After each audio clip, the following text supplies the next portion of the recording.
Sabe, geralmente quando a gente instala um sistema de segurança daqueles de última geração em casa, a expectativa natural é ter paz de espírito, né? Aham, com certeza. A gente quer deitar e dormir tranquilo. Exato. A premissa é bem simples. Os alarmes só vão tocar se houver um perigo real e iminente. Tipo, uma invasão ou um incêndio, sabe?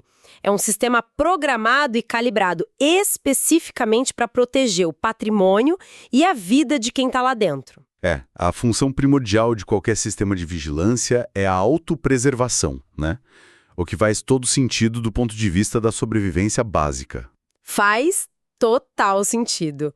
Mas e aqui que a coisa complica? O grande problema começa quando a gente imagina que esse sistema, sei lá, entra em curto-circuito. Nossa, e aí ele começa a disparar por qualquer coisa. Isso. Ele começa a disparar a sirene no volume máximo no meio da madrugada simplesmente porque uma folha caiu no quintal. E não para por aí. No dia seguinte, ele tranca todas as portas e janelas por dentro porque a previsão do tempo anunciou uma leve garoa. Uma garoa. O mecanismo perde totalmente a calibração com a realidade. Sim, e de repente aquela casa que deveria ser o refúgio seguro absoluto se transforma em uma prisão impenetrável e pior, controlada por um alarme ensurdecedor que simplesmente não desliga nunca. É uma imagem forte. A proteção vira uma armadilha que consome toda a energia do ambiente, né? Completamente. E é justamente com essa imagem que a gente dá as boas-vindas a quem nos acompanha para mais um mergulho profundo. A nossa missão hoje é desvendar os bastidores dessa casa, que é a nossa própria mente. Muito bom. E vamos tentar entender como deixar de ser reféns, né? Encontrar a chave para lidar com esse alarme falso contínuo. Isso mesmo. E olha, o terreno que a gente vai explorar hoje para encontrar essa chave é uma verdadeira quebra de paradigma. Para quem está ouvindo, é fundamental enquadrar logo de início que essa nossa exploração é baseada numa curadoria científica fantástica do Dr. Fábio Martins Fonseca. Uma curadoria primorosa, diga-se de passagem. Demais. Ele organizou e destilou uma coleção riquíssima de materiais, desde livros teóricos e práticos até palestras em vídeo, para trazer o que há de mais moderno na ciência comportamental contextual. O foco central dessa iniciativa do Dr. Fábio está na terapia baseada em processos, a PBT, e na terapia de aceitação e compromisso, a famosa ACT. E sabe o que torna o trabalho do Dr. Fábio e essa abordagem tão revolucionários? É a mudança de foco. Porque, tradicionalmente, a intuição humana e até alguns modelos terapêuticos mais antigos tentavam consertar o alarme. Como assim consertar o alarme? Tipo, a ideia era, se surge um pensamento negativo como vai dar tudo errado, o objetivo seria debater com a mente, tentar trocar por um pensamento positivo do tipo, não, vai dar tudo certo. Ah, entendi. Aquela coisa de forçar o pensamento positivo. Exato. Só que a PBT e a ACT mostram que tentar mudar o conteúdo do pensamento muitas vezes só amplifica o alarme. O foco passa a ser em duas dimensões muito mais profundas, a atenção e o chamado self como contexto. Tudo para criar flexibilidade psicológica. Então vamos desembolar isso, porque tudo começa com a forma como a mente opera por padrão, né? A primeira coisa que a gente precisa assumir e que dói um pouco admitir é que a mente humana é, na sua essência, uma máquina implacável de resolver problemas. Implacável é a palavra certa. A biologia evolutiva explica isso de forma muito clara. O cérebro humano não passou por milhões de anos de evolução para nos fazer felizes, relaxados ou realizados. Não mesmo. Ele evoluiu com um único propósito, que é nos manter vivos. E a estratégia mais eficiente para manter um primata vulnerável vivo em um mundo hostil é a antecipação constante de cenários catastróficos. É o tempo todo buscando o que pode dar errado. Sim, a mente puxa a consciência para o passado, forçando uma ruminação sobre erros antigos para garantir que a gente não repita eles. E, em seguida, ela arremessa a atenção lá para o futuro, criando infinitas simulações de perigo. tudo para que o organismo esteja preparado. Só que no mundo moderno, o perigo raramente é um predador escondido na selva querendo almoçar a gente, né? O tigre dente de sabre de hoje é tipo um e-mail com um tom passivo-agressivo do chefe às 8 da noite. Bem isso. É uma conta com juros acumulados ou a falta de curtidas em uma publicação nas redes sociais. A mente trata tudo isso com a mesma urgência biológica de uma ameaça de morte. O que gera aquele fenômeno clínico que a gente chama de rigidez atencional. A atenção da pessoa fica totalmente sequestrada por essa simulação mental de perigos abstratos. Fica presa ali e não sabe. Exato, o indivíduo perde o contato com aqui e agora. Na terapia baseada em processos, a atenção não é vista como um simples botão de liga e desliga. Ela é mapeada como um processo que, num estado saudável, deve ser flexível e voluntário. Mas quando a máquina de resolver problemas assume o controle, já era, né? A atenção deixa de ser uma escolha. Eu gosto de visualizar isso com uma analogia bem cotidiana. Manda ver. É como ter um smartphone configurado para receber notificações de emergência sem parar.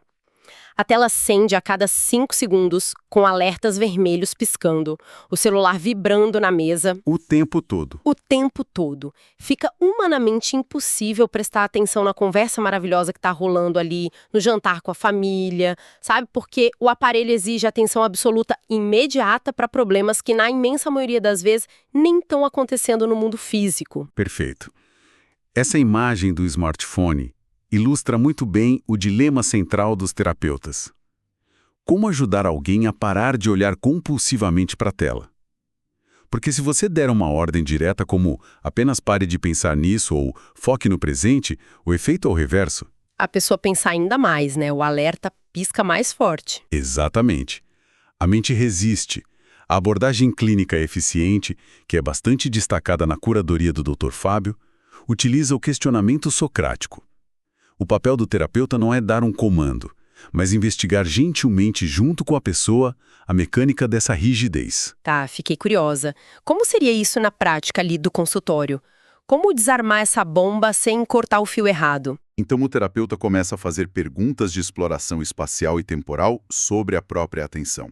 Quando uma pessoa relata que está presa numa preocupação angustiante, o terapeuta pode perguntar algo como: quando essa preocupação sobre o trabalho aparece, para onde exatamente o foco da sua atenção é arrastado? Aí ele não pergunta sobre o problema do trabalho em si. Não, ele pergunta o que acontece com o que está ao seu redor enquanto essa luta interna acontece. Isso tira o foco do conteúdo da preocupação e coloca a luz sobre o processo da atenção. A pessoa começa a notar a própria distração, sabe? A observar o sequestro acontecendo em tempo real. Nossa, isso faz um sentido tremendo. Voltando para o smartphone, se a mente não para de enviar essas notificações.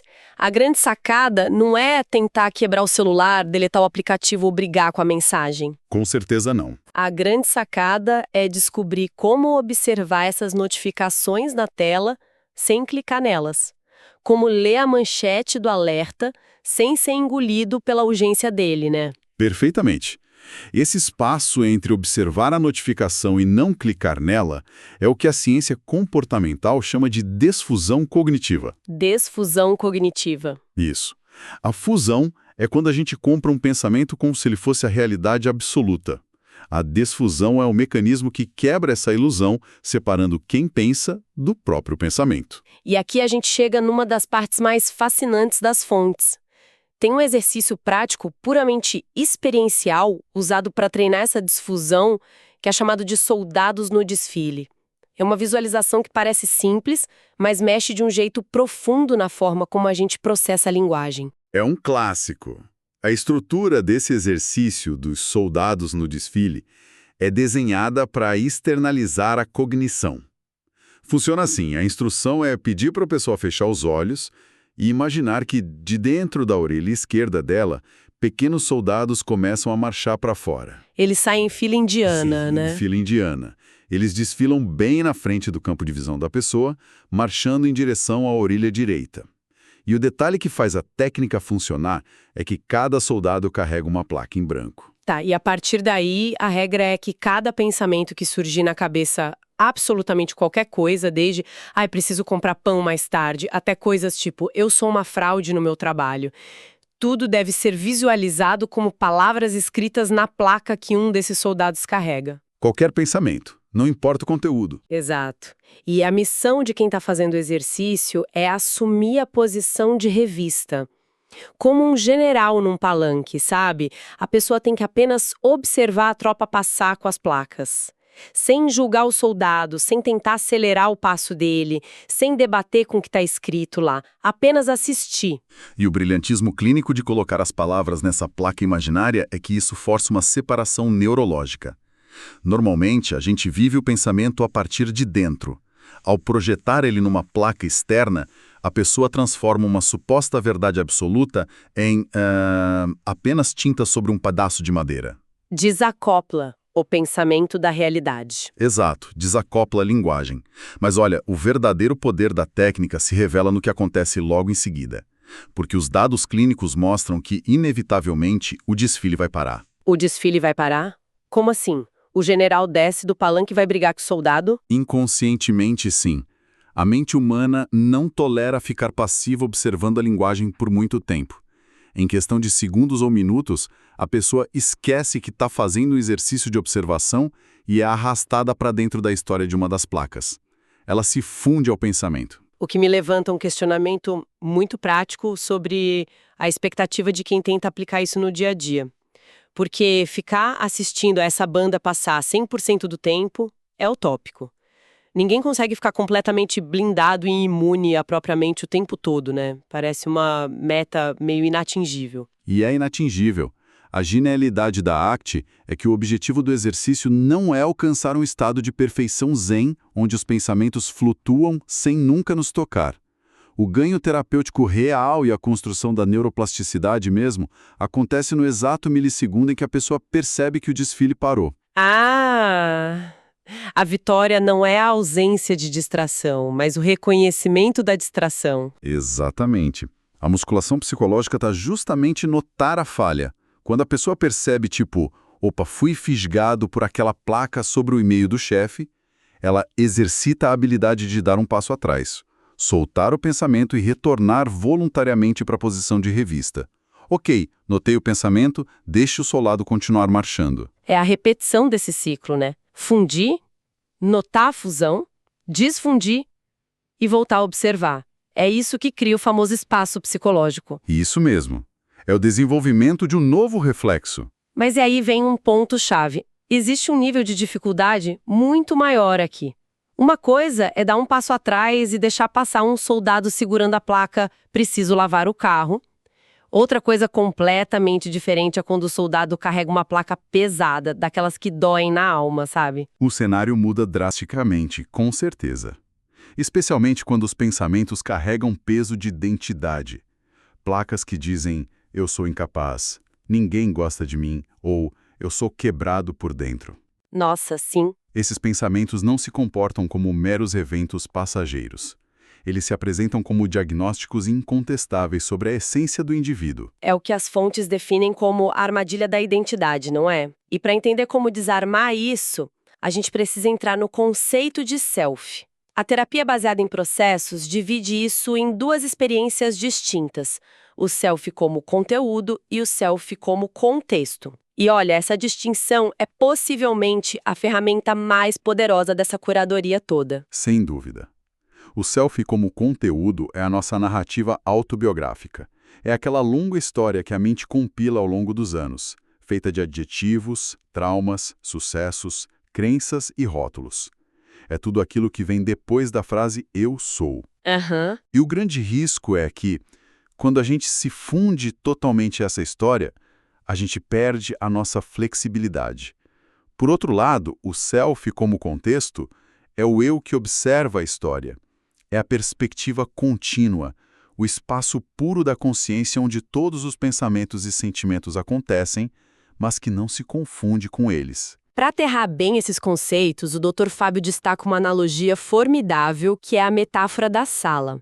Vamos imaginar uma sala bem grande. Essa sala representou o contexto, o nosso self verdadeiro, o espaço da consciência. Tá, a sala é o contexto. Isso. Dentro da sala, a gente tem a mobília, cadeiras, mesas, um sofá, uma estante. Esses móveis representam o conteúdo, ou seja, nossas memórias, dores, pensamentos positivos e negativos. E na mão, a gente tem uma lanterna, que é a nossa atenção, capaz de iluminar diferentes móveis. E a patologia emocional mais severa se instala quando ocorre um colapso de perspectiva nessa sala. O indivíduo esquece que é a sala inteira e passa a acreditar com todas as forças que ele é um móvel específico. Imagina alguém lidando com a síndrome do impostor no ambiente de trabalho. A lanterna da atenção dessa pessoa está focada o tempo todo num sofá velho, feio e rasgado lá no canto da sala, que seria o pensamento "eu não sou boa o suficiente para este cargo". Se a pessoa acredita que ela é o sofá rasgado, a vida vira um inferno. Vira um inferno absoluto. Ela vai passar os dias tentando consertar o sofá, esconder o sofá com mantas ou simplesmente se odiando por ser aquele sofá. O sofrimento vem do estreitamento absurdo do autoconceito, né? E lembrar a pessoa que ela é a sala inteira, que contém o sofá feio, sim, mas que também contém a janela, a mesa bonita, o espaço vazio, o self como contexto espaçoso o suficiente para abrigar qualquer mobília sem se transformar nela. Mas a mente resiste loucamente a essa separação entre a sala e a mobília, né? Tem uma prática clínica mencionada nos materiais chamada exercício do inteiro, completo, perfeito, que demonstra o quão teimosa é a nossa fusão com a linguagem. A mecânica desse exercício me deixou super intrigada porque expõe o código-fonte da mente. A simplicidade da técnica contrasta muito com a intensidade da reação que ela provoca. Funciona assim: o terapeuta pede que o paciente feche os olhos, entre em contato com a respiração e o momento presente.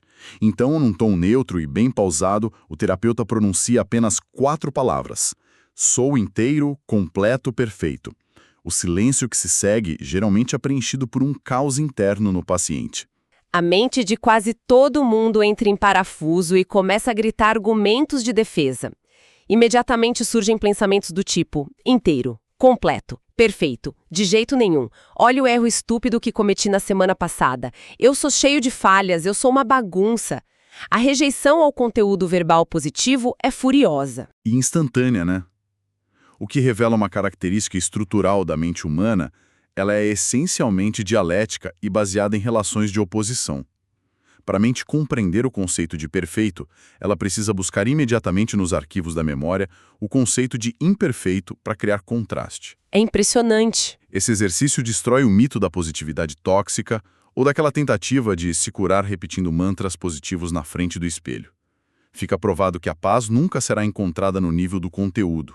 Inserir mobília mental positiva à força só cria um debate exaustivo com a mobília negativa que já estava lá. Sabe qual foi o detalhe mais sutil e revelador que eu notei sobre esse exercício nas fontes?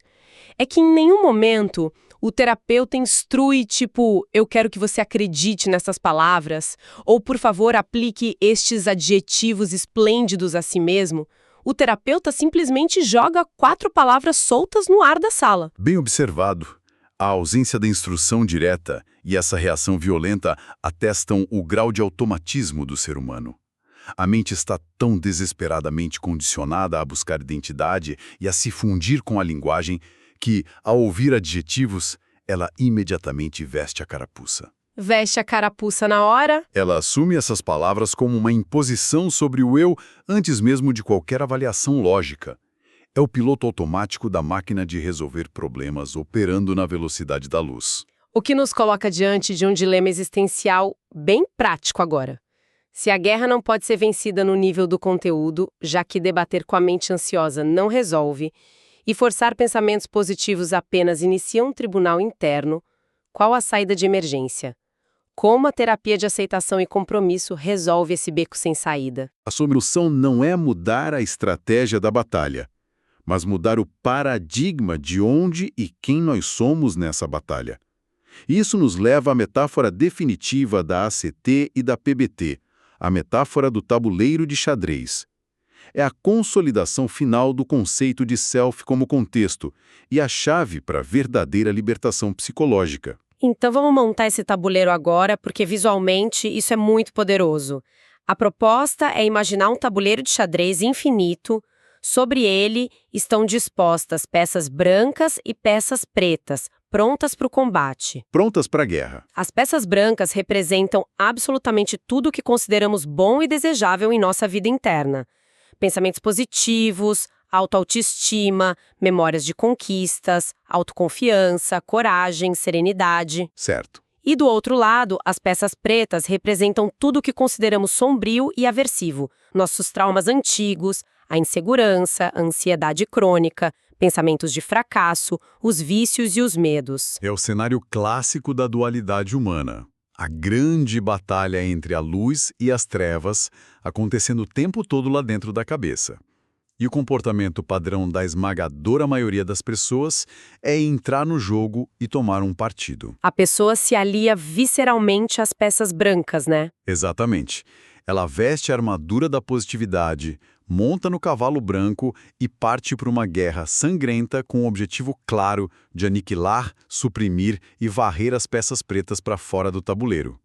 A meta de vida passa a ser destruir a ansiedade para poder ser feliz. A lógica parece inquestionável à primeira vista. A gente quer se livrar do que é ruim, mas as fontes apontam uma falha fundamental, estrutural e até trágica nessa guerra, certo? Sim, a falha logística que torna essa guerra impossível de ser vencida é que tanto o exército branco quanto o exército preto são constituídos pelo mesmo material. Ambos pertencem e habitam o mesmo indivíduo. Portanto, no momento em que alguém veste a armadura das peças brancas para destruir as pretas, essa pessoa acaba de declarar guerra a uma parte de si mesmo. Uau! O indivíduo torna-se o seu próprio inimigo. Sim. A vida inteira se reduz a um campo de batalha interno exaustivo. E a ironia cruel é que, independentemente de qual exército vença uma batalha pontual, o dano, a fadiga e a destruição ocorrem sempre no próprio indivíduo. É um fogo amigo constante. A pessoa atira no próprio pé todos os dias, acreditando que está lutando pela sobrevivência. Mas a virada de perspectiva que a metáfora propõe tira o chão debaixo dos nossos pés no bom sentido. O terapeuta não ensina táticas melhores para o jogador branco vencer a partida. O terapeuta muda a pergunta. E qual é a pergunta? E se a nossa consciência não for o jogador movendo as peças? E se a nossa identidade não for definida por nenhuma das peças, nem as brancas nem as pretas? E se a nossa mente verdadeira for o tabuleiro? Brilhante. Assumir a perspectiva do tabuleiro é a essência de encontrar o self como contexto. O tabuleiro está em contato íntimo e contínuo com todas as peças. Ele sustenta a rainha branca da autoconfiança e o peão preto do pânico simultaneamente. E ele não briga com nenhuma delas. Não. A característica fundamental do tabuleiro é que ele não está minimamente envolvido na guerra. Para o tabuleiro de madeira, não faz a menor diferença se um cavalo preto captura um bispo branco ou o contrário. O tabuleiro apenas provê o espaço para que a experiência aconteça. É um salto de consciência profundo. Mas espera, aí a gente precisa trazer isso para o campo lamacenta da realidade. Vou agir um pouco como advogada do diabo aqui, pensando em quem nos escuta, lida com dores emocionais reais. Pode mandar. Eu entendo a poesia da teoria, mas, na prática clínica, quando a crise de ansiedade bate de verdade, quando o peão preto da angústia é esmagador, a intuição humana não quer ser um tabuleiro de madeira pacífico sustentando a dor. A intuição grita, tipo, eu quero virar essa mesa, quero arremessar esse tabuleiro na parede, jogar as peças ruins pela janela e acabar logo com isso.